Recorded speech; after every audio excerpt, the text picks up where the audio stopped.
There's a strange attraction that no one talks about. A gravitational pull that draws opposites together, not in love, but in psychological warfare. The narcissist and the empath. Two souls that seem destined to collide, but for all the wrong reasons. To the outside world, their bond might look passionate, intense, even fated. But beneath the surface, it's a psychological trap. A dance between light and shadow. That always ends in darkness. One devours attention. The other gives it freely. One feels nothing. The other feels everything. So why do narcissists always seem to find empaths, and destroy them? It's not coincidence. It's not fate. It's strategy. Empaths are emotional mirrors. They absorb, reflect, and understand pain. Narcissists, on the other hand, are emotional black holes. They don't seek connection, they seek control. And empaths make the perfect supply. In this video, we'll expose the psychological dance between narcissists and empaths. Why this connection is so magnetic, and so dangerous. And how the very traits that make empaths so loving also make them vulnerable to manipulation. If you've ever wondered why you attract toxic people, or why you feel drained after certain relationships, stay with me. This isn't a love story.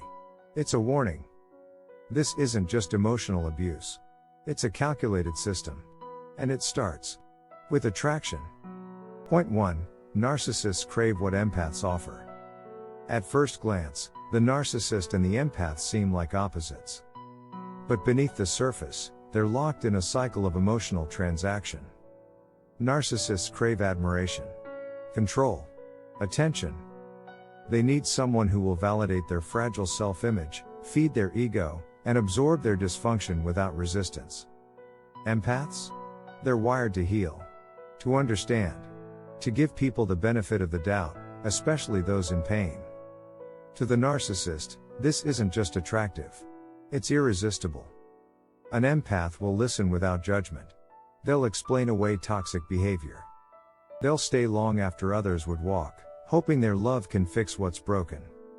That devotion becomes fuel for the narcissist's ego. And once they sense it, they lock in.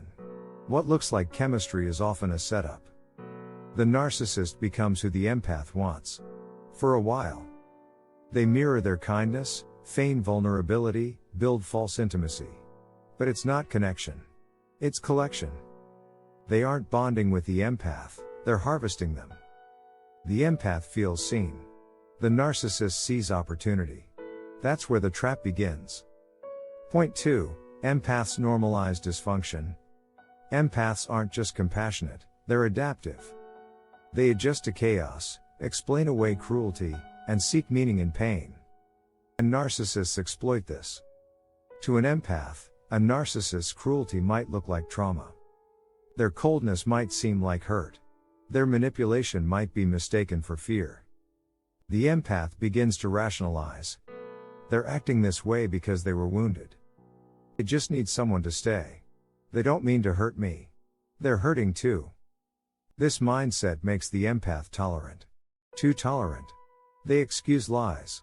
Minimize disrespect. They absorb emotional debris and call it love. To a narcissist, this is gold. The more dysfunction they create, the more empathy they receive. What's dangerous is that empaths often see themselves as healers. So they stay longer. Give more. Try harder. But you can't heal someone who enjoys hurting you. You can't love someone into changing if they believe nothing is wrong. The narcissist counts on this.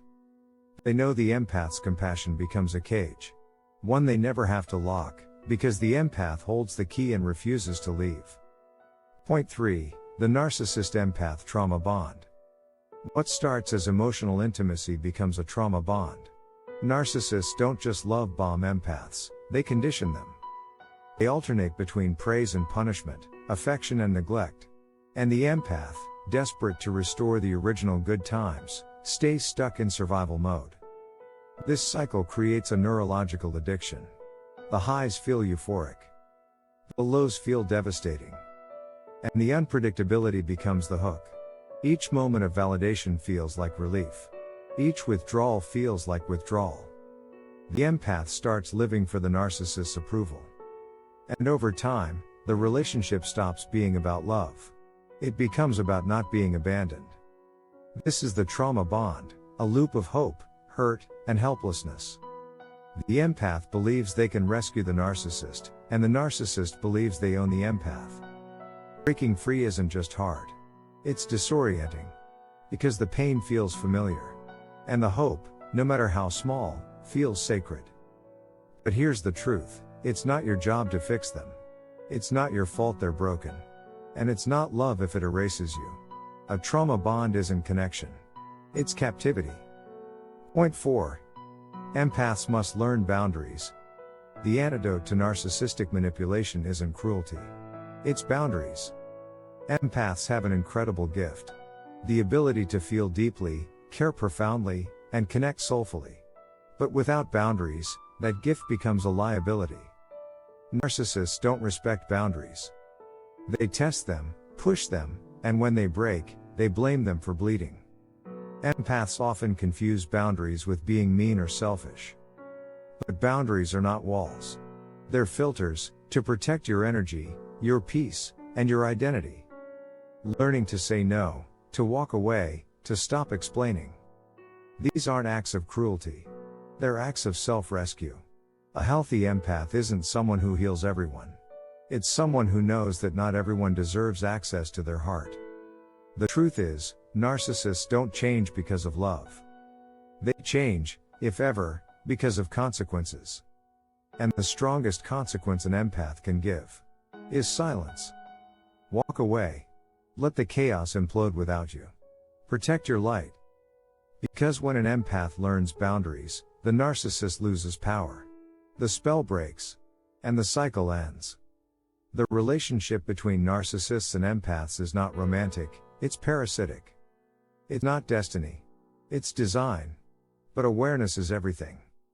Empaths aren't weak. They're powerful. But that power must be protected. Not given away to the loudest, neediest, or most manipulative voice in the room.